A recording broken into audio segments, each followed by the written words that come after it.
Thanksgiving night. Rocco Estate, Hudson River, just north of Manhattan. The sky smells of snow that hasn't fallen yet. The house glowed like a promise. Firelight washed the paneled walls in amber and gold. Crystal stemware caught sparks and threw them back like stars. Voices rose, warm and overlapping. Dinah Rocco's laugh, an uncle's story told too loud, the clink of serving spoons against heirloom china. It was a room built for belonging, and Leo Rocco could read belonging the way a sniper reads wind. He felt it shift before he saw why. At the far end of the table, a place had been set and never taken. Linen napkin folded into a leaf, a thin rim of steam fading from a plate of sage stuffing. The empty chair pulsed against his peripheral vision like a missed heartbeat. Leo's gaze tracked past it, to the service hallway, where a girl in a black dress uniform stood with her back to the wall, hands clenched around a tray that had nothing on it. Her name was Crystal Smith. He knew the roster of his house as well as he knew the serial numbers of the weapons he never left unsecured.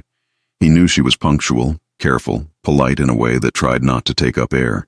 He did not know that tonight her eyes would look like a storm that had learned to be quiet. She tipped her chin down so the light fell off her face. A tremor passed through her shoulders, small, like a bird shivering on a wire. No one at the table noticed. Leo did. He rose. "Leo," his mother said softly, fingers catching the cuff of his jacket. "Where are you going? The toast?" "In a minute, Ma." He touched her knuckles and left her with a smile that meant trust me. He crossed the room without noise. He could be thunder. Tonight he chose to be snowfall. "You're not carrying anything," he said, stopping an arm's length from Crystal. He kept his voice low, the private register that turned orders into kindness when he wanted it to. "Just the tray. That's heavy in the wrong way." Crystal startled, tray edge bumping the wall. I'm sorry, Mr. Rocco. There was a spill. I thought maybe..." Her breath broke. She turned her face away, knuckles whitening around polished silver. "I'm fine." "You're crying." He didn't make it a question. She flinched, as if the truth were an accusation. "I'll get it under control." "You don't have to get anything under control," he said. "That's my job in this house." A dozen conversations swelled and receded behind him like the tide. Dina called for the toast. The cousins argued about football. A small niece sang to herself, off-key and happy. It was the kind of noise that hurts when you stand at the edge of it. Leo remembered that feeling too well to let it pass. "Who's the empty chair for?" he asked. The staff always keeps an extra place for the end of the shift," she said, eyes fixed somewhere near his tie pin. "It's silly. Chef said it's bad luck to clear it too soon." "Bad luck is superstition," Leo said. "Loneliness is a design choice." Her mouth moved like she nearly smiled. She didn't. "Come sit," he said. Crystal blinked. "Sir?"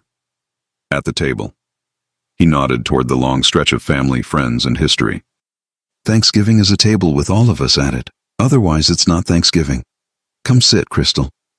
She swallowed hard. Panic skittered across her face. "Mr. Rocco, please. I don't want to cause... I'm fine in the kitchen, really." "Do you trust me?" he asked. She lifted her eyes, finally meeting his. They were river glass green, rimmed red, stubborn even when frightened. "I don't know you. I don't ask questions I don't plan to earn," he said. "Right now I'm asking you to trust me for one dinner. After that we'll renegotiate." A strangled laugh, a breath that might have been a sob. She nodded once. He took the tray from her hands, leaned it against the wall. He didn't touch her. He didn't need to. The way he turned with her into the light felt like a veil lifting. Conversation stumbled. Forks stilled. "Family," Dina said, quick as a conductor bringing an orchestra to tempo. Her smile widened, steady and welcoming. "We have a guest." "Not a guest," Leo said. "Our own." He led Crystal to the empty chair, the one that had been waiting like a prophecy. A murmur rolled the length of the table. Marco's eyebrows climbed, amused. Someone's wife whispered unprofessional with a little curl of her lip. Dina reached for Crystal's hand first. "What's your name, dear?" "Crystal," she managed. "Crystal Smith." "Welcome, Crystal Smith," Dina said. "You are not alone at my table." Something in Crystal's throat crumpled, then lifted. "Thank you." Leo sat. He could feel his family measuring him against their version of tradition. Old world rules, hierarchies like staircases. He could also feel the way Crystal kept her back straight beyond exhaustion, wearing apology like a uniform she hadn't chosen. He lifted his glass. To the ones who showed up, he said, and to the ones we make room for. Glasses rose. It wasn't unanimous. It was enough. They ate. The room loosened. Dina fed Crystal as if the girl were made of delicate bone china that needed steady hands. The child with the off-key song migrated to Crystal's side and asked whether she liked marshmallows on sweet potatoes. Crystal whispered that she would eat a whole cloud if anyone let her. Someone refilled her water. Leo watched her shoulders ease by degrees he counted like seconds. Long day? He asked softly, once the plates had turned into stories and contented sighs. You could say that. She toyed with her napkin, then folded it with professional precision, as if control could be engineered out of cotton. I'm sorry if I made a scene. You didn't make anything, Leo said. You were in pain. That's not a scene. Her jaw worked. The words came out halting, like she was prying them loose from a locked drawer. A collector came by the apartment this afternoon. I was late for prep. She swallowed. He told my brother that interest eats faster than we can feed it. How old is your brother? 14. What's the number? Leo asked. Calm.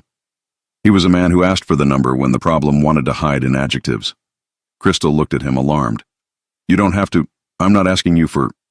I didn't say I'm paying it, he said. I asked for the number.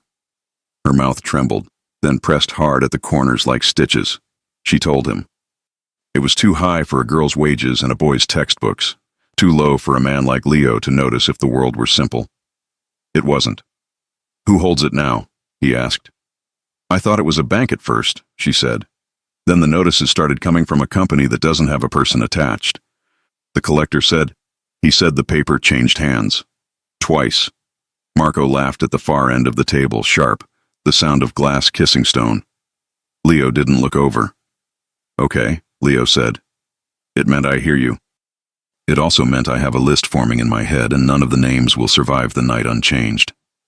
Crystal stared at her plate, voice very small. He told Evan, my brother, that if we don't get current by Monday, he knows the route from Evan's school to our building. He described it like he'd walked it. Twice. The fire cracked. Snow smell thickened at the windows. Leo's pulse slowed into something exact and quiet and deadly. Eat, he said gently. Then we'll talk. Mr. Rocco, I'm not trying to bring trouble into your home. You didn't bring it, he said.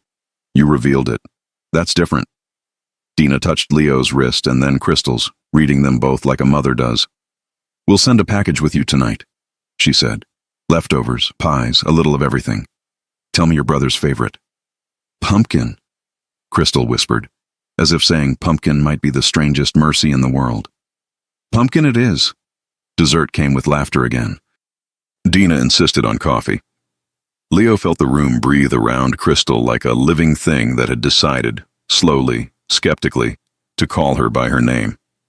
He let himself look away from her for the first time in 20 minutes. That was when the house made a new sound. Not a knock, not a ring. A soft, obscene slide as something pushed under the main door and skidded across the marble like a dropped prayer. A cousin rose halfway. A guard who wasn't supposed to be visible suddenly was, ghosting the hallway. Leo stood, and the room stood with him because that's what rooms did when he did. He crossed the foyer and crouched with unhurried precision. An envelope, thick. The corner darkened with a bloom that sure as winter was blood. He didn't open it there. He lifted it with 2 fingers, set it on a side table, and turned to Dina. Keep everyone seated, he said softly. She nodded, steel under lace. He looked back down the table. Crystal's face had lost what color it had claimed. She knew, the way prey knows a shadow isn't wind. Leo walked to her. He didn't touch her. He anchored his voice for only her to hear. When this dinner ends, you're not going back to your apartment. Mr. Rocco, Crystal, he said, and her name in his mouth sounded like a vow. You are not alone in my house. Her breathing hitched. Her chin lifted, the smallest defiance against panic. For how long? as long as it takes to make a loan impossible. Is this a choice? He said. Yours. She stared at him like she could see the edges of the man everyone else wrote in rumors. And if I say yes, what do you want from me? Nothing I wouldn't ask of anyone I care about, he said. Eat, sleep, answer your phone. Tell me the truth when it hurts. Let me do the part I'm good at. What part is that? Making sure the wrong men forget your brother's name. He turned his head a fraction, and a shadow detached from a doorway. Security, silent, waiting. Leo nodded once. The shadow dissolved again. Marco's smile knifed from down the table. Holiday mail, cuz. Tell me we're not doing business at dessert. Leo's eyes didn't shift. We're always doing business, he said. We're just deciding which part is family. Crystal looked at the pumpkin pie slice set before her like a childish miracle. She picked up her fork, hand steadier than before, and ate one bite. Then another. The envelope sat where he'd left it, bleeding into the grain of the table like a clock. Outside, the first thin lace of snow began to fall, and somewhere between hearth and door, a war chose its opening move. The envelope left a rust-colored halo on the walnut desk, as if it wanted to sign its work. Leo slid it with his thumb. One matte black card, clean type, Happy Thanksgiving, King. Debts are family business. Pay yours. Paperclip to the corner. Crystal reflected in a bus window. Evan's hoodie a blur. Timestamp today, 4:06 p.m. Far edge, the mirror of a white van, catching sun like a smirk. He didn't flinch. He called security. Lock the perimeter, quietly. New codes on the east wing. Move Crystal's locker contents to a guest suite. Set up a room for her brother, guard on the hallway. At first light, I want a car at PS 4017 and at Cortlandt and 158th. If anyone touches the kid, they'll miss the finger they used. Dina slipped into the study, eyes soft, jaw iron. You seated her at our table, she said. Finish the sentence. I intend to. Do it loudly, she answered, and left him with a kiss to his cheek and the weight of a mother's faith. Leo found Crystal in the small sitting room off the study, blanket to her chin, Dina's tea steaming between careful hands. He set the black card on the side table so she could see it and asked nothing for a beat. We were watched today, he said. Her eyes went to the photo like a magnet. Evan? He's home, Leo said. Tonight he sleeps here. So do you. Here? The word was gratitude wearing fear. In the east wing. New locks, new rules. He kept his voice level. You'll tell Dina sizes for clothes. Tomorrow we'll fetch anything sentimental. After that I'll show you something no collector ever gave you. Breathing room. Her mouth pressed thin against reflex shame. I don't want to owe you. Then don't, he said. Work, not as a cleaning ghost. House manager, contract in your name. Benefits. Time for your brother. You won't be my problem. You'll be my responsibility. She swallowed, eyes shining. If I say yes, what do you want from me? Honesty, patience, and the truth when it hurts. He tipped his head at the card. This is leverage pretending to be destiny. I don't let other men write my endings. She nodded once, the small soldier's nod of someone learning how to accept help without losing herself. Okay. He walked her to the east wing, cedar and quiet, winter white linens, a basket arranged by Dina's hands, socks, soap, hot cocoa mix, a note in tidy script. If you can't sleep, warm milk helps. Gratitude after. Crystal made a small sound that could have been a laugh or a prayer. I've never had a room that didn't creak to tell on me. Then this one will lie for you, Leo said. Press 2 if you need anything. When she was settled, he went to the rear terrace, cold air biting the river. Marco paced like a cat with a glass of bourbon. You ruined dessert, Marco said. Bad manners on a holiday. Every day is a holiday for a man without a conscience, Leo replied. Marco smiled. You grew one. I didn't. He lifted his glass toward the house. The girl is pretty. Eyes like expensive glass. Sit the help at your table and men will test your fences. Some fences have teeth, Leo said, almost friendly. He called intel the moment Marco left. Pull registries. Find which shells have been buying microdebts uptown. Delaware, Nevada, names that smell like laundry. The report hit his phone like cards turning. Neven Holdings, DE, acquired personal consumer portfolios. Caden Financial, NV, flipped the paper last week to Havel Asset Group. Registered agent on both. Law Office of MR Consulting, MR, Marco Rocco by another name. Leo stared at the initials. He felt the clean click of pieces aligning. Marco had moved pain like inventory and sold it to a man who turned debt into leashes. Havel didn't send elegant black cards, which meant the card came from someone who knew Leo's house well enough to be theatrical. Evan arrived past 9, hair skewed, backpack full of rattling everything. Crystal folded him into her arms. Leo offered a hand. I'm Leo. The boss, Evan said, careful. This house is big. It shrinks when it knows your name. Leo took them down the hallway with the bored guard who wasn't bored. Tonight is Coco. Tomorrow is normal with better locks. Do I have to wear a tie? Evan asked. God, no. Cool, the kid said, meaning I hope so. By dawn, Leo had bled the night into lists. Navan, Caden, Havel, couriers, rooftops, van permits, PS 417. He wrote Marco last, the ink drying like a thought he chose not to say out loud. At breakfast, the security chief brought an update. Inner ring guard took a 12-minute call from a flagged number. That's your envelope window. Name? Luca De Soto. Fire him, Leo said.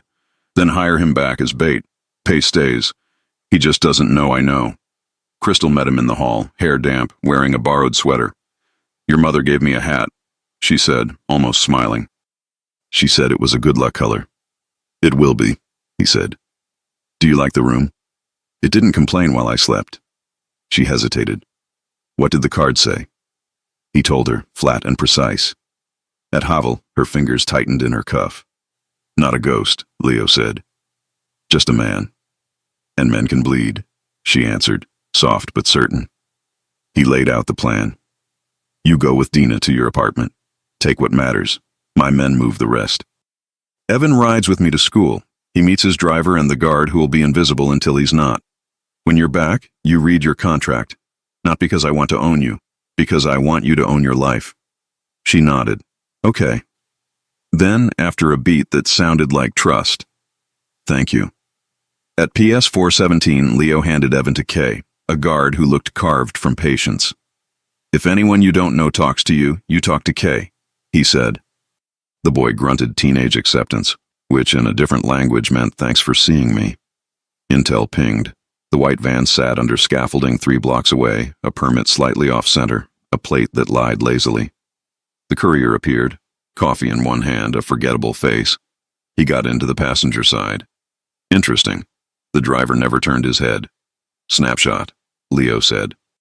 The courier's phone screen caught an email header as the camera blinked. Subject, Portfolio Transfer Confirmation, Navan, Havel from, Emarchy Advising, alawmail.cc. Marco's initials again, a burner wearing a law firm costume. Leo's breath left in the straight line of a man who had already chosen what to do. Mirror that mailbox, he ordered. When it gets mail, I get mail.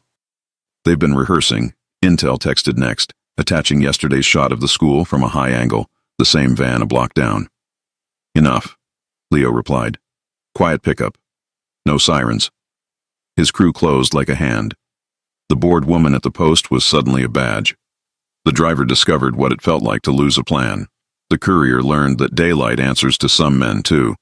Leo left the pickup to the machine he built and met Crystal at the foyer. Dina held a cardboard box of frames. Evan at a spelling bee, a folded photo of their mother, the kind of paper memories you don't dare leave behind. I have answers, Leo told Crystal. She braced. He gave them to her, Nevin, Caden, Havel, and the consultancy that wore Marco's initials like cologne. Because you were kind, she whispered, meaning visible, meaning exposed. Because I was seen, he corrected. Kindness is currency. Broke men try to steal it. What do we do now? We get Evan through the week without losing his smile. We put a contract in your hand that doesn't evaporate, and we teach Marco that my table is not for sale. Her chin lifted, green eyes stubborn. Okay. Another buzz from the pickup team. Van is a rental from Hudson Fleet. Renter, MR Consulting. Glovebox held a second card, handwritten. Bring the girl to talk or the boy takes a ride. Crystal read the line upside down and went bloodless. Leo pocketed the phone. "They don't get to ask," he said. "They get to listen." In the study, he slid a folder across the desk. Crystal Smith, house manager, salary that made her blink, benefits, a clause for dependent tuition support. She covered her mouth. A sound escaped that wasn't pretty, but was true. "This is real," she murmured. "This is me doing what I said." She signed with a hand that trembled once and then didn't. He countersigned, a formality that felt like a vow. A new text arrived from an unknown number. "Nice contract. Shame about the photo." An image loaded slowly, saddest slow. "Evan, outside PS 4017, yesterday. Same van nearby." In the corner, a hand holding the camera. On the ring finger, a signet Leo knew. The Rocco crest. Not on Marco. He wore his on a chain, but on one of Marco's loyalists. Crystal only saw Evan. "Is that—" "Yesterday," Leo said. "Practicing." "And tomorrow?" she asked. "Tomorrow they learn mine." The intercom crackled. "Boss?" "Security." "We pulled the dash cam from the van. There's a still printed and taped under it. Do not spill until Friday. Also a close-up of the kid, time-stamped yesterday, plus something else." "What else?" "A still labeled 3:20 p.m. today at the school's side door, the delivery exit." Crystal's eyes snapped to Leo's. "How can a picture—" "It's not prophecy," he said. "It's a plan on a schedule." He looked at the clock, 8:27 a.m. He pictured the side door, the delivery window, the lazy guard rotation the school thought was a secret. He called Kay. At 3:15, the side door is closed and locked. If anyone argues, the principal approved it.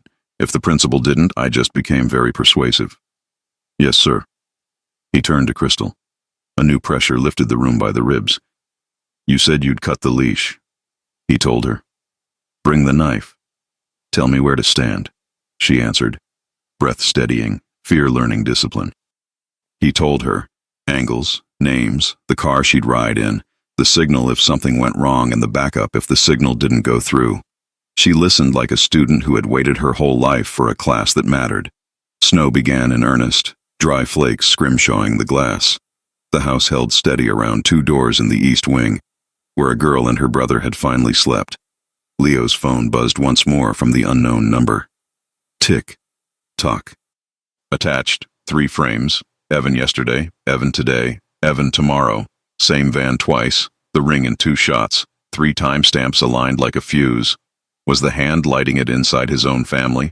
Or did the fuse lead to a man who just tried to turn Leo's Thanksgiving into a leash? The clock on the mantel advanced 1 delicate click. Outside, the river slid by like a blade in its sheath. Inside, Leo Rocco smiled without warmth and reached for the phone that made men stop pretending. Because the plan had just become his. Snow rinsed the morning into a cleaner kind of cold. By 10, the Rocco estate had the quiet of a church before a wedding. Soft steps, lowered voices, a sense that something big was being arranged just out of sight. Leo walked Crystal through it the way a pilot talks a passenger through turbulence. No poetry, no panic. Facts. At 3:15 p.m., the side delivery door at PS 417 will be locked, he said. Kay will be at the main entrance. My men are posted like lampposts, not statues. Look, move, blend. If anyone shows the van permit, it won't scan. Crystal kept pace. She wore Dina's dark coat and the good luck hat. She carried a phone on a lanyard like a lifeline. "And me?" she asked. "Where do you want me?" "In my eye line," he said. "You're the person they want me to look away from, so I won't." She nodded. It wasn't bravado. It was a woman deciding where to stand and understanding what that meant.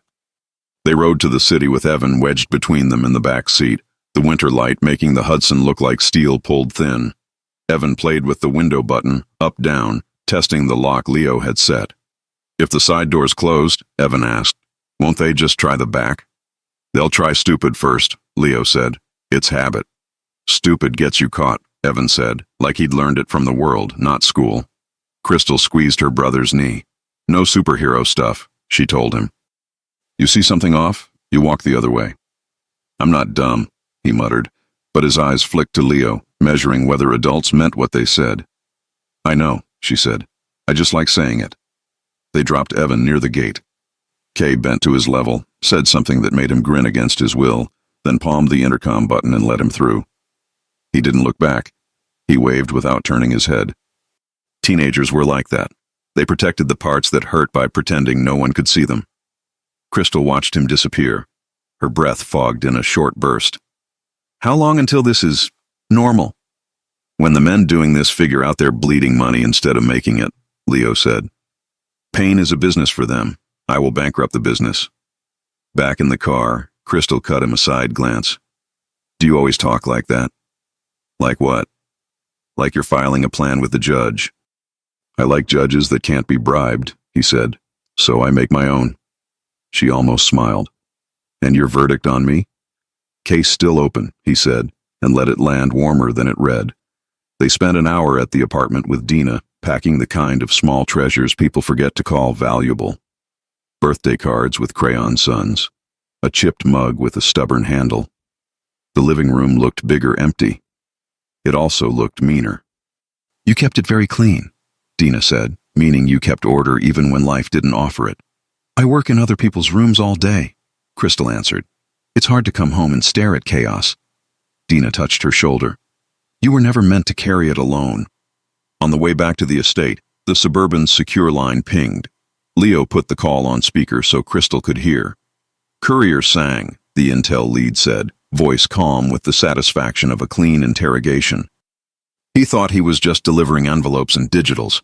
He never saw faces, only email handles. But he did one pickup inside. Warehouse by the old ferry terminal. Cameras were broken. Our tech says they were just unplugged. Havel's dock, Leo said. Looks like, Intel answered. We also mirrored the burner domain. New message just hit. Friday, 15:15, PS 417 side. Then a trash can emoji, like they're cute. Crystal stared out the window, jaw set. Trash, she repeated, low. They're calling my brother trash. No, Leo said. They're calling their plan trash, and they're right. He hung up and turned to her. I want you to hear something from me before you hear it from anyone else, he said. My cousin Marco is tied to the shells. I don't have proof he ordered anything aimed at you or Evan, but I have proof he profited from selling the paper to a man who would. What do you do with family like that? She asked. Teach them the difference between blood and loyalty, he said. Then choose loyalty. She held his gaze. Even if it costs blood? If it costs yours, there's no choice, he said. They were almost to the driveway when the gate guard signaled. A sedan idled just outside the property line. A woman stepped out, hands visible, badge held between two fingers the way you hold something to show you believe in it. Leo sighed. Detective. I asked the desk who set your guard schedules, she said, dry. They laughed at me and told me to stop asking dumb questions. Detective Carter, he introduced, for Crystal's benefit. NYPD organized crime. The woman offered a hand to Crystal first. Maya, she said, I'm not here to arrest your boss. I'm here because your name tripped a sealed file in a place it shouldn't have. That usually means money is trying to turn a person into a case. Sealed where? Leo asked. In a state-level probe, Carter said. Terms I'm not supposed to know, but I do. Because you make enemies, Leo. They like to scrape your edges and see what comes up under the fingernails. Is Havel in that probe? Always, she said. But the interesting part is closer. A consultancy that touches Havel's paper trail 2 or 3 weeks before injuries start showing up in hospital logs. Your cousin's initials appear as a ghost in 3 places. Your cousin's man shows up near the school. Yesterday and the day before. Crystal's breath dropped. The ring, she said. Carter's eyebrow ticked. You saw it too. I did, Crystal said. I don't know what to do with that information. You hand it to the right person and you don't carry it alone, Carter said, which is why I'm standing on your mobster's lawn. Charming, Leo said. Carter didn't blink. I don't like your methods. Sometimes I need your outcomes. Today is a need day. I came to warn you. Someone inside your circle is selling the route between a boy and his home. And someone outside wants to buy your panic. What do you want in return? Leo asked. Proof I can use in court, Carter said. No bodies I have to explain. No promises on the second, Leo said. Try, she said. Then to Crystal, softer. If anything feels off at pickup, call me. Even if it makes the men with earpieces scowl. I don't have your number, Crystal said. Carter changed that. Now you do. The detective left without stepping past the threshold, which told Leo she understood lines even when she crossed them. Inside, Leo walked Crystal to the study and set a thin envelope on the desk. Your contract's been uploaded. This is the hard copy. She touched it without opening it, like a person laying a palm on a Bible. There's one more term I need, she said. Name it. I won't be your secret, she said, chin lifted. If anything starts between us beyond contracts and locks, I won't be the thing you apologize for. He stared at her for a very long second in which the room went quiet around a new truth. I don't apologize for what I protect, he said, and I don't hide what I'm proud of. Then we understand each other, she said, the words steadying her own pulse. He took a breath he hadn't realized he'd been holding and let it out like surrender flavored with respect. Terms accepted. The hours between noon and 3 stretched thin. He showed her the operations board, names, arrows, a map of a small war. She watched, learned, asked where she should stand if Plan A broke. He answered with Plan B and C. At 2:40 p.m., the city changed gear. School day traffic shifted, radios crackled, the air felt like static gathering in a cat's fur. The Suburban merged into a lane of parents and buses. Kay's silhouette was a fixed point near the main gate. 2 blocks down, the white van's usual spot yawned empty. Where are they? Crystal whispered. Somewhere they think we aren't, Leo said. At 3:12, his earpiece murmured. Side door locked. Principal annoyed. Lock stays. At 3:14, another voice. South alley clear. At 3:15, a third. North scaffolding. Renter's plaque says Hudson Fleet Maintenance. No van. Crystal's fingers tightened on the seatbelt. Maybe they gave up? They don't give up, Leo said. They changed doors. 3:18. First wave of kids spilled out. Backpacks, shouts, a dropped trumpet case. Kay angled her body to create a funnel between the main gate and the sidewalk where Leo's car sat. Evan emerged a minute later, taller than the crowd, eyes scanning like a kid who knew when not to be stupid. Crystal exhaled. There. Evan saw them and came fast. That was when the first feint broke. 2 men in city maintenance vests stepping from a delivery truck at the corner, clipboards in hand, the kind of official gait that makes people look away. One moved toward the main gate, the other angled toward the side path, found the lock, frowned like a bureaucrat disappointed by a memo he hadn't read. Eyes on vest 2, Leo's earpiece said. He's got the wrong shoes. Rubber new, treads wrong for men who work. Kay turned into him by accident, shoulder-checking him with an apology that wasn't. His clipboard spun out of his hand. No weapon. Just zip ties. She smiled like a woman who'd been bored an hour and had suddenly found entertainment. Move, Evan, Leo said into the car's mic. The boy didn't run. He angled, using a pack of 8th graders as cover, slipped in and climbed into the back seat in one clean motion. Crystal grabbed his sleeve and didn't let go. The delivery truck hissed into reverse. Vest 2 backed off, offended at the paperwork hell his day had become. The crowd flowed, unaware that a small war had just been won by a lock and a woman who liked to shoulder check. Home, Leo told the driver. They didn't celebrate. You don't celebrate a feint. You catalog it, then you prepare for the punch that follows the test. Back at the estate, Evan pretended to do homework on the sitting room floor. Dina made hot chocolate she called medicine and refused to explain why it worked. Crystal leaned in the study doorway while Leo read fresh intel. You're steady, she said, and it wasn't a compliment. It was a map of the part of him she trusted. So are you, he said without looking up. You didn't scream. I'm saving it, she said, for when it's useful. He looked up then, caught by the shape of her mouth when she decided to be brave. Something eased in his chest that had been tight a long time. He stood, crossed to her, stopped close enough to read the flecks of gold in the green. If we do this, he said, voice lower, we do it slow. Not because I'm unsure, because I want to remember every step we didn't skip. She didn't back away. Then don't skip this one, she said softly. He bent and kissed her the way a man asks a question he already knows the answer to. Careful, anchoring, a hand lifting to her jaw without taking more than he was given. She caught his wrist and held on. The room didn't spin, it steadied. He pulled back first. Now it's real, he said. It was real when you locked the door, she answered. A knock. They stepped apart like guilty teenagers and then didn't bother pretending. It was Kay, hat in hand, face carved from granite and gossip. We got something off the courier's email, she said. Not a plan, a calendar invite. Title line says Friday, pickup, ferry. Time 11:57 p.m., location, the old terminal. Midnight, Leo said. Of course. Kay handed him a printout. And this, from the courier's drafts folder, a message unsent to MARC advising alawmail.cc. Kid scared, sister moved. He never hit send. Somebody interrupted him. Us, Leo said. Kay nodded. Boss, we also got a ping off Evan's phone, right after school. A text from an unknown number. Congrats. You've been selected for After Hours STEM Club. First meeting Friday. Invite your guardian to sign. Link looks real until it doesn't. Crystal went pale. He didn't show me that. He might not have seen it, Kay said. We caught it in quarantine. Crystal's shoulders relaxed a fraction. Okay. Evan appeared in the doorway, trying to look casual and failing. Do you guys always whisper when I'm in the next room? Yes, Leo said. Cool, Evan said, then to Crystal. Can I go to Tyler's after tutoring tomorrow? His mom said she can drive me.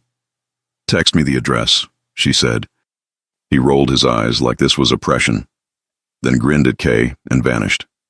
The estate's long afternoon thinned into dusk.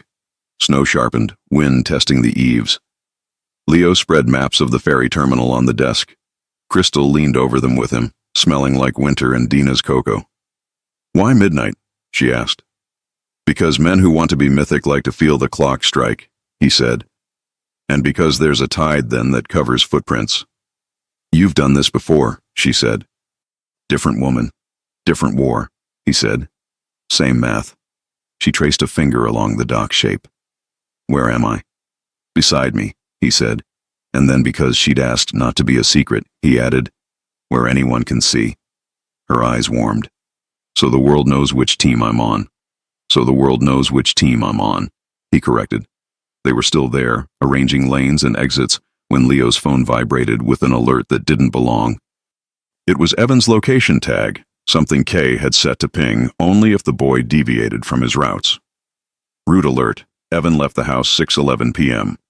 Destination, community center, tutoring, deviation. 6:28 p.m. Device moving south down Riverside instead of east to Jessup Ave. Speed inconsistent with walking. Signal dipping, possible tunnel or vehicle. Crystal froze, finger landing on the map like she could pin the boy back into place.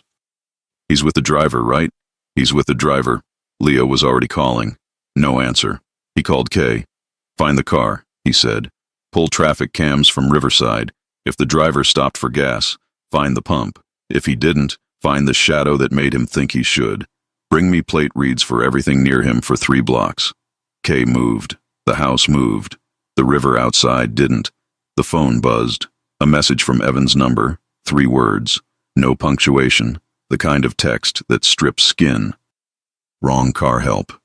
Crystal's breath snapped. She looked at Leo with a raw, clean terror that made language feel useless. Kay, he said into the comm, already moving.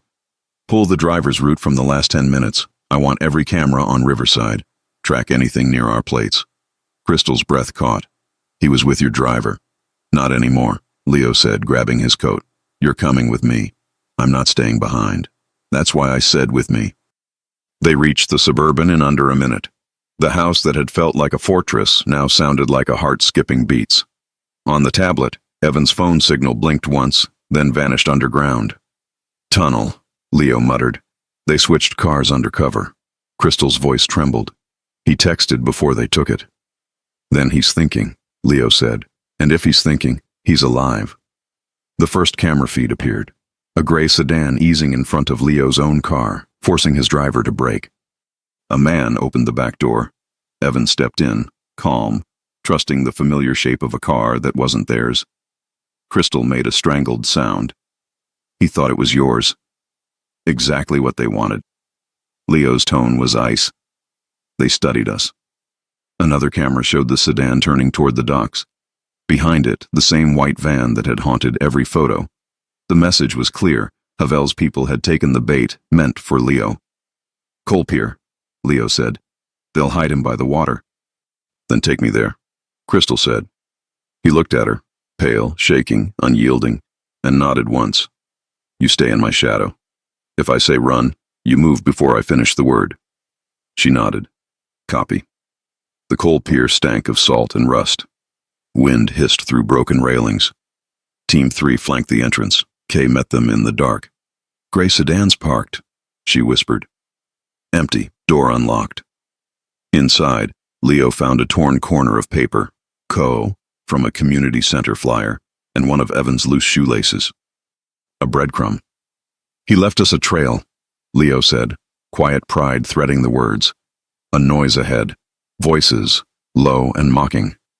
Leo motioned once, silent order, and moved toward a warehouse where a flickering bulb spilled light over concrete. Evan stood under it, bruised temple, chin lifted. 2 men flanked him, one with a clipboard, the other with a heavy silver watch. "You picked the wrong boy," Leo said, stepping into view. Guns twitched. He shot the light bulb. Darkness slammed down like a curtain. The air filled with confusion and a single calm voice. "Kay. Left." 2 dull thuds. Silence. Crystal ran forward, whispering, "Evan?" A small, shaking voice. "Prove it's you." "You hate jazz," she said.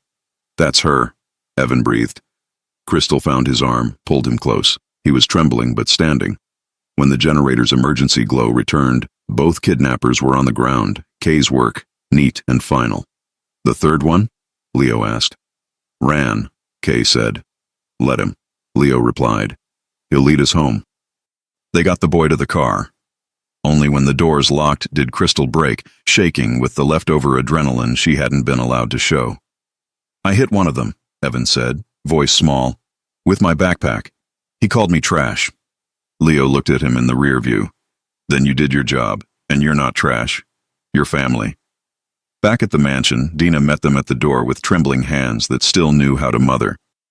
She pressed soup into Evan's hands, scolded him gently for scaring her, and kissed the cut on his temple until the boy finally smiled. In the study, Leo spread the evidence across the desk. Same paper trail, Naven, Caden, Havel. Now add coal pier and a name with a watch. Kay dropped a plastic bag, a burner phone, a printed email, subject line. Friday, pickup ferry, 11:57 p.m. Crystal leaned over it. Friday, midnight. Leo nodded. They moved faster because we move first. She read the small print. Make the boy compliant by noon. Sister as leverage optional. Her voice broke. They used us like pawns. Not anymore, Leo said. Now they play on my board. He lifted the phone. Marco's number flashing. He answered. Cousin, Marco said. Heard there was excitement on the docks. Leo's silence stretched until it became a blade. Family, Marco continued. Always messy. Some messes, Leo said. Get cleaned with bleach. Marco laughed and hung up. The sound stayed. Crystal's eyes searched Leo's face. He knew. He wanted me to know he knew, Leo said. That's different. Detective Carter arrived after dark, shaking snow off her coat. Your cousin's consultancy just hit a city audit, she said. And I've got chatter about Havel's midnight ferry run. Same time, same dock. So he's coming himself, Leo said. Looks that way, Carter replied. If you're smart, you'll let me handle it in daylight. I'm done playing daylight, Leo said. Crystal stepped closer. You think Marco will be there too? He'll want credit, Leo said. And Havel loves an audience. Carter sighed. Then bring me proof I can use, not bodies I have to explain. You'll get your thread, Leo said. Midnight crept nearer. The map of the ferry terminal lay between them. Arrows, red circles, backup plans. Leo pointed. You stand here, visible, safe distance. If Marco shows, he's on camera, I control. And if he doesn't? She asked. Then Havel dies knowing I don't wait for ghosts. Crystal looked at him for a long time. What if I told you I'm scared? I'd say you should be, he answered, softer. Fear's proof you still have something worth losing. She touched his arm. Then don't lose me.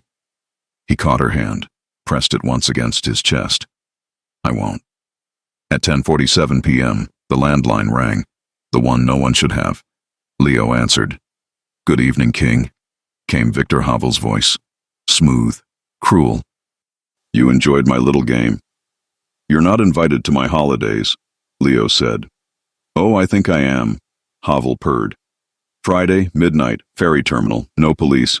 You bring the girl, I bring the boy. We trade debts like gentlemen. You don't have the boy." "Don't I?" Havel laughed. "I had him long enough to prove I could. Tell your cousin thank you for the introduction." The line clicked. Silence returned. Crystal whispered, "He knows about us. He knows what he thinks I'll risk." Leo said, "He hasn't seen what I will." He turned to the map, drew a circle around the dock, and wrote one word inside it. War. Snow rattled the windows. Dina lit a candle and left it burning on the table, a prayer for those who walk into darkness. Leo grabbed his coat, holstered steel, and opened the door. Crystal followed. "Ready?" he asked. "I was waiting for you to ask," she said. They stepped into the freezing night together. The river stretched ahead, black and endless. Somewhere, under the same moon, a chalk X was already drying on a crate at the ferry terminal, and two men waited beside it, one with a ring, one with a watch.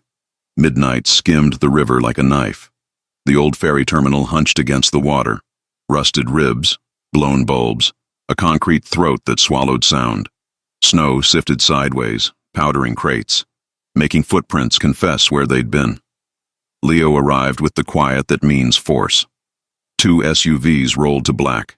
Engines died. No doors slammed. From the roofline to the pier's shadow teeth, his people were already part of the dark. Kay on the crane catwalk, two more tucked behind a stack of pallets marked marine rope, another pair inside the ticket hall that smelled like damp and old coins. Cameras the city didn't know about blinked alive. Crystal stood where he'd told her, 10 paces off his right shoulder, visible enough to be bait, close enough to be claimed. The good luck hat was pulled low. Her eyes were steady. She didn't fidget, didn't ask for a second version of the plan. She'd memorized the exits, the hand signals, the way his mouth set when he shifted from kindness to war. A chalk X glared on the side of a green crate near the edge, fresh, cocky. Beside it waited two silhouettes, one with a coat that cost more than a confession, and a signet ring glinting like a tiny moon. The other with a heavy silver watch. Havel and Marco. Desert and betrayal. Leo walked the last yards alone. Snow ticked his shoulders. The river licked the pilings with a cold tongue. "King," Victor Havel said, voice like German crystal tapped with a spoon, "I do love your punctuality." "You're standing on a city I own," Leo said. "Show some manners." Havel smiled. "I brought a gift." He tapped the crate with a fingertip. Under the X, proof that our little Thanksgiving correspondence wasn't idle. Leo didn't look. "You brought yourself. That's the only proof I need." Marco stepped forward, hands open, grin too bright. "Family reunion on the water, just like the old days, minus the lifeguards." "Lifeguards kept you alive," Leo said. "I've been rethinking their contract." Marco's eyes flicked to Crystal, cataloging. "You brought your new house manager."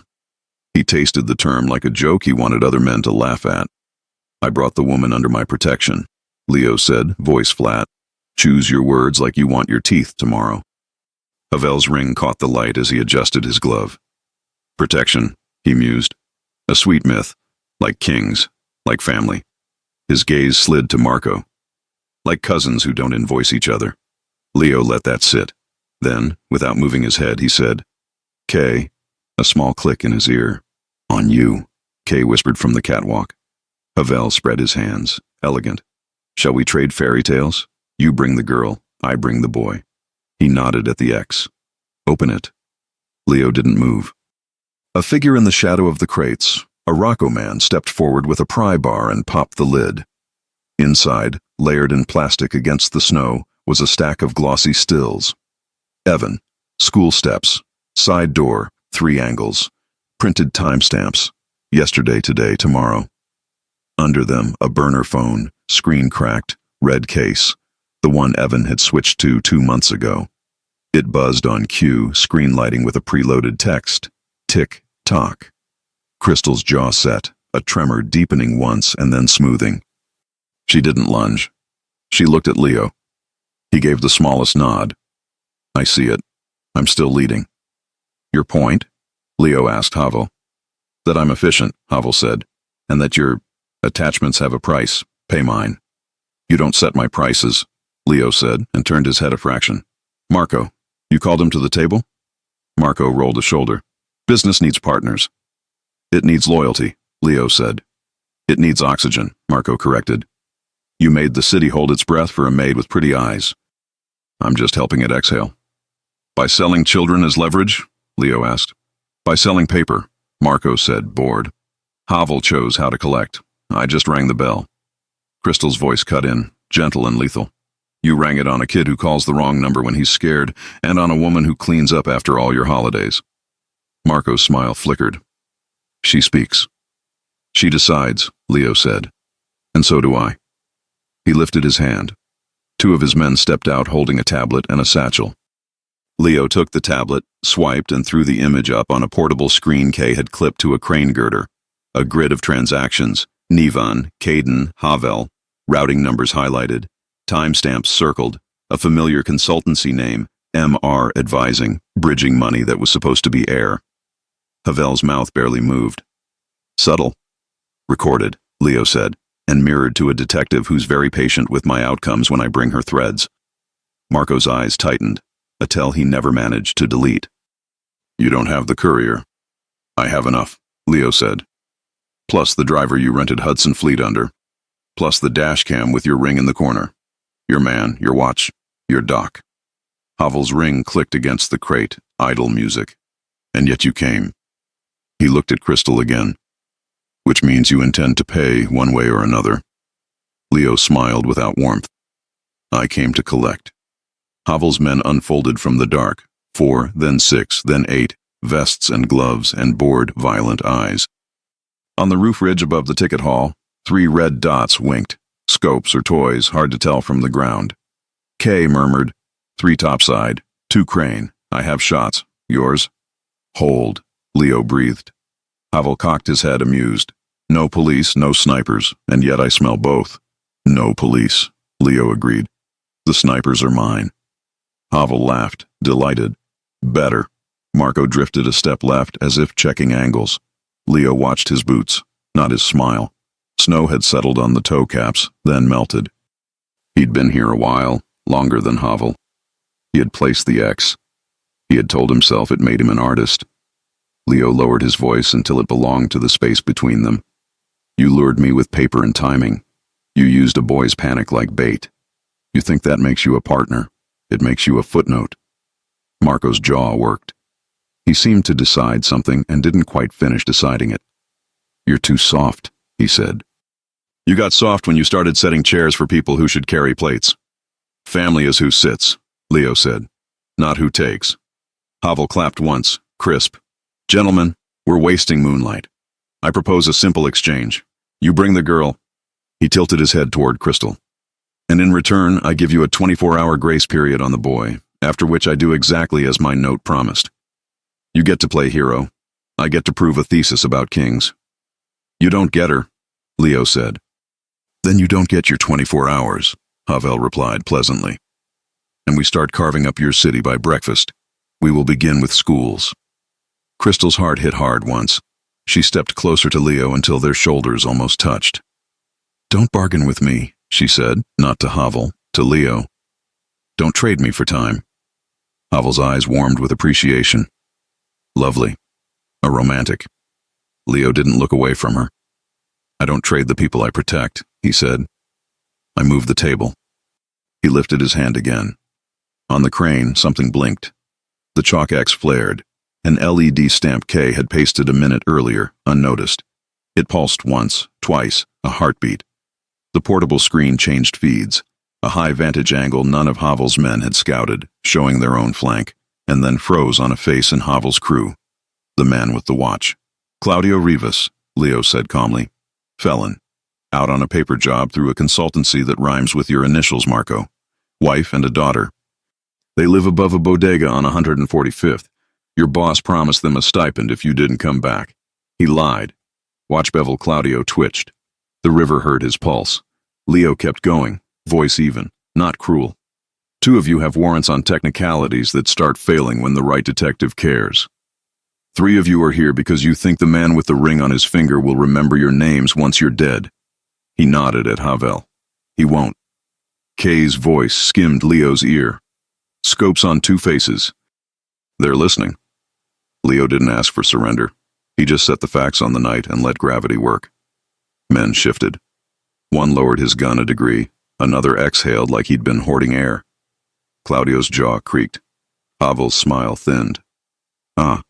He rehearsed a union speech. It's a mirror, Leo said. Look at yourself in it.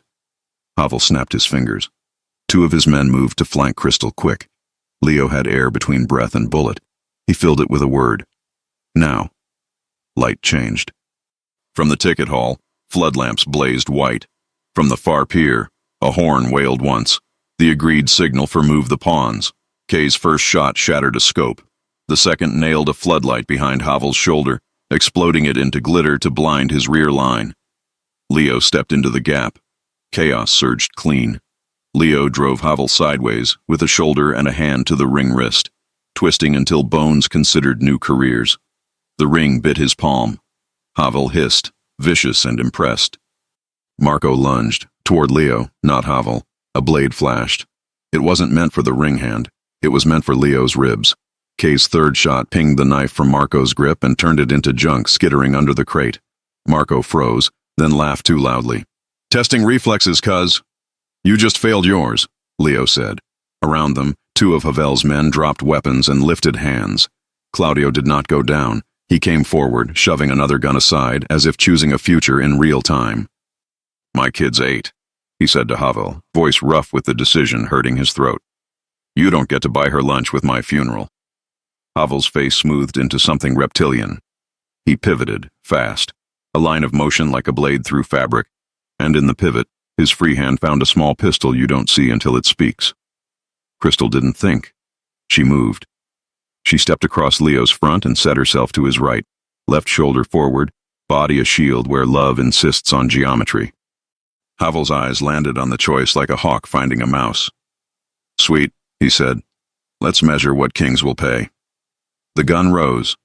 Leo was already turning, dragging her behind his hip, but Havel adjusted, and time stretched.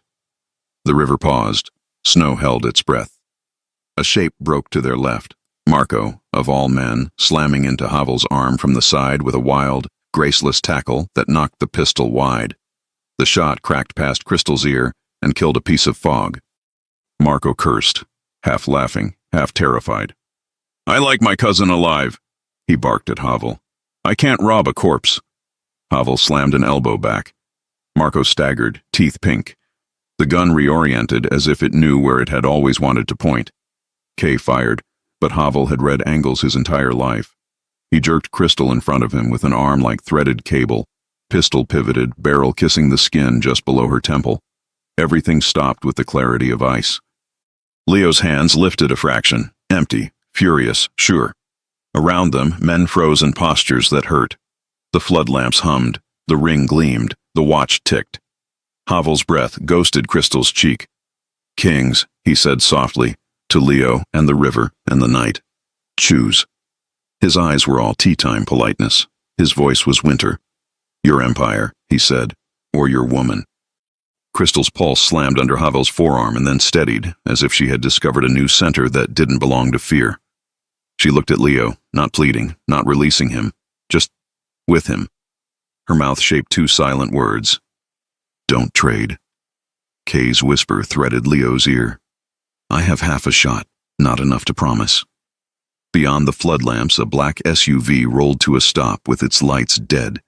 The ticket hall's door cracked on the far side. Somewhere, a phone vibrated with a detective's patience becoming action. Leo drew a breath that rooted him to stone and river and vows made at a table. When he spoke, his voice didn't reach for thunder. It reached for truth. You think those are the only choices, he said to Havel. You don't know me. Havel's lips almost smiled. Prove it. Snow dusted Crystal's lashes. The pistol kissed skin. The chalk X glowed faintly behind them like a bad blessing. And on the crane, Kay's finger tightened by a degree that wasn't yet a trigger pull. The gun pressed against Crystal's temple glinted under the floodlight. Time folded in on itself. Every sound, the wind, the water, the breath between heartbeats, waited to see which man would move first. Leo's voice was steady. "You don't want to do this, Victor." Havel smiled, teeth white and cruel. "Of course I do. You built this empire on obedience, and I'm here to collect what it costs to love beneath it."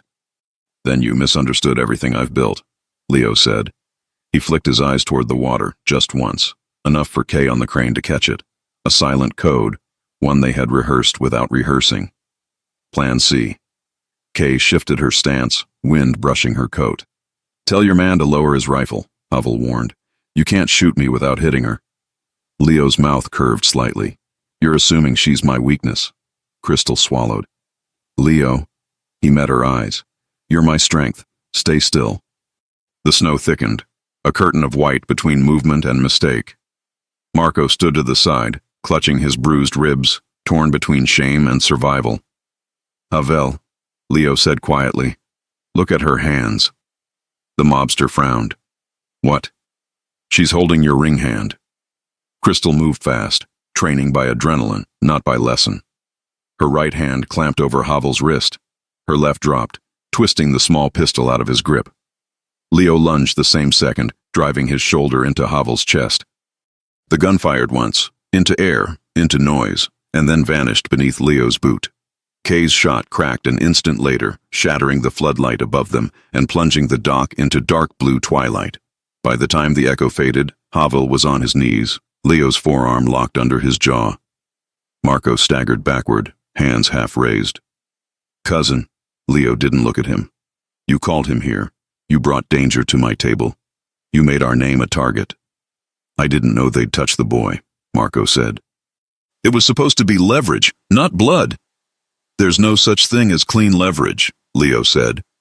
Marco dropped to his knees beside Havel, hands shaking. "What do you want me to do? Beg?"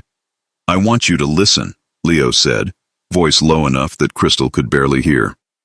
"Family means nothing if it costs innocence. You're not my rival, Marco.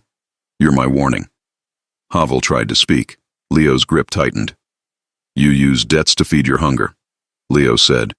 "Now you can live long enough to starve." He released him with a shove that dropped the man into the snow. Kay appeared from the shadows, gun still raised. "Boss, we've got movement on the north end. Detective Carter's unit. Looks like she's early." "Let her in," Leo said. Maya Carter walked through the chaos with a flashlight and an expression that said, "Don't make me file too much paperwork." She looked from Leo to the bruised Havel. "I told you no bodies." "There aren't any," Leo said. "Just a few broken illusions." "Good. Because I just got a court-approved seizure on Havel Asset Group." She nodded toward her team moving in behind her. "Your cousin's consultancy will enjoy explaining itself on Monday." Marco stared up at her. "You can't arrest me. He's the criminal, not me."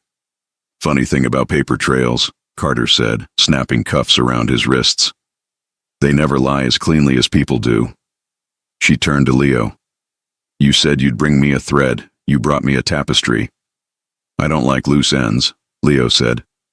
"You're still one yourself," Carter replied, but her mouth softened. "Don't make me clean up after you again." "I'll try not to," he said. When she left with her team and the night began to breathe again, Leo finally looked at Crystal. The adrenaline had drained out of her, leaving her pale but upright, her hands still trembling from what they'd done. He reached for her, not to pull but to steady. "You okay?" She nodded. "You always ask that like the answer changes anything." "Does it?" She looked at him for a long second. "Maybe it's not about being okay. Maybe it's about knowing someone will still be there when it isn't." He brushed his thumb along her jaw where the gun had pressed. "You'll never be alone again." Her eyes softened. "You already told me that once. And I meant it more the second time." Behind them, the first sliver of dawn cracked open above the river. The snow turned gold where it hit the water. Marco's car was gone by sunrise, escorted under Carter's lights. Havel was loaded into a van, muttering about kings and debts. The river forgot them as quickly as it remembered them. The next morning, The Rocco estate was quiet again. Firelight, coffee, the smell of pancakes from the kitchen.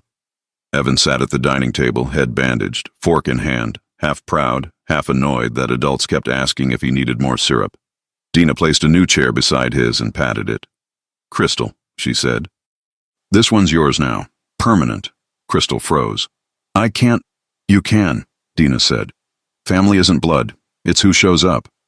She sat. The chair didn't creak. It welcomed. Leo entered from the hallway, tie loose, expression unguarded in a way she hadn't seen before. He leaned against the doorway for a moment, watching them. His mother, the boy, the woman who had turned his world right side up by daring to challenge it. Dina smiled at him. "We're missing one more," she said, the seat beside her. He walked forward. The room quieted, the way it always did when Leo decided something. He placed a hand on the back of Crystal's chair and looked around the table. "Thanksgiving's about making room," he said. "So we're making more." He sat beside her, the space between them closing like a promise kept. Evan grinned into his pancakes. "Does this mean I can call him boss or dad?" Leo nearly choked on his coffee. "Not both at once," he said. Everyone laughed, even Crystal, who hadn't realized until that moment how good laughter could feel inside walls that used to echo. Later, when the plates were cleared and Dina had retreated to her garden prayers, Leo found Crystal by the window overlooking the Hudson. Snow drifted slow, soft as feathers. "You never asked what happens now," he said. "I don't have to. I'll tell you anyway." He reached into his pocket and set something small in her palm. A simple gold ring, no diamonds, just warmth. No empire, no contracts, just us, if you want it. Her breath caught. "You sure you're allowed to be that human?" He smiled. "I think it's my new business model." She slid the ring on. It fit perfectly, as if the world had sized it for her in advance. "Leo," she whispered, "this isn't about protection anymore, is it?" He shook his head.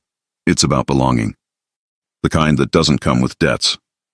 She leaned into him, the city reflected in the glass. Lights, river, morning. Two people framed by peace after too much noise. That night, the estate filled again for dinner. The same long table, the same flicker of candles, but the energy was different. Evan told stories with his hands. Dina hummed softly to herself, and Crystal smiled without checking if she was allowed. Leo raised his glass. "To family," he said. "The one we're born into, and the one we fight to keep." Glasses clinked. Dina leaned over.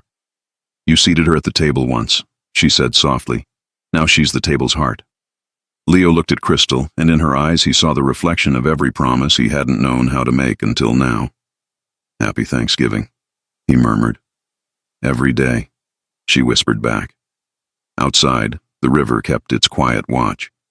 Inside, warmth spilled from the windows into the snow. The world, for once, didn't need saving. And the man who once ruled by fear learned that the only throne worth keeping was the seat beside her. If you enjoy stories like this, take a moment to subscribe to the channel. That's how I'll know you truly liked it. Even if you're watching on your TV, grab a second to join this family of fans who love emotional and heartfelt stories. Your support means everything, and it helps us bring you even more tales like this one.